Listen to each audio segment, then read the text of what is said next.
At noon, we got Kent State, who started season 1-0, trying number 24, Texas Tech, who started season 1-0 as well. Texas Tech favored by 48.5 points on TNT. Drew DeShields for the Golden Flash went 6 of 10, threw for 118 yards, 1 touchdown, 0 interceptions. Gavin Garcia had 15 carries for 49 yards. Cade Wolford had 2 catches for 109 yards and 2 touchdowns. Barron Morton for the Red Raiders went 16-18, threw for 201 yards, 4 touchdowns, 0 interceptions. Cam Dickey had 12 carries for 90 yards and a touchdown, and Reggie Virgil had 4 catches for 56 yards and a touchdown. These two teams have never played. And let's give a round of applause for Kent State, guys. It's been almost 2 years since they won a football game. They won their first one of the 2025 season, and they are one of, technically speaking, 4 MAC teams that have a shot at the college football playoffs this year.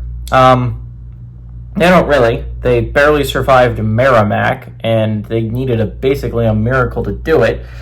But don't worry, they only go on the road and play one of the best teams in the Big 12 in Texas Tech, so they should be fine probably.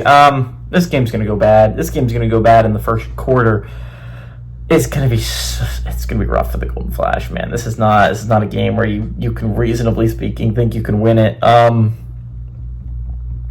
Yeah, the Red Raiders are a team that I think, again, the Big 12 is such a weird conference because I think there are so many football teams that are really, really good in the conference. But Texas Tech has got to be top 2 in anyone's rankings, right? Like, you're talking about them, and I think the Red Raiders are just a tremendous football team. I did not pick them to win the conference. Hindsight's 20/20, but maybe I should have. The conference is going to be really hard to win. It's going to be an extremely difficult conference to win.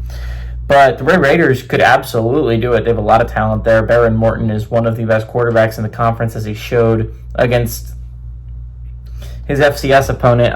The problem is Morton might not play this game. Now, this doesn't matter a whole hell of a lot for Texas Tech winning, but it could matter a little bit for the spread. Again, 48.5 points is asking me to put a lot of faith in a Texas Tech offense that is very, very good. But without Morton, I don't know if it's win by 48.5 good.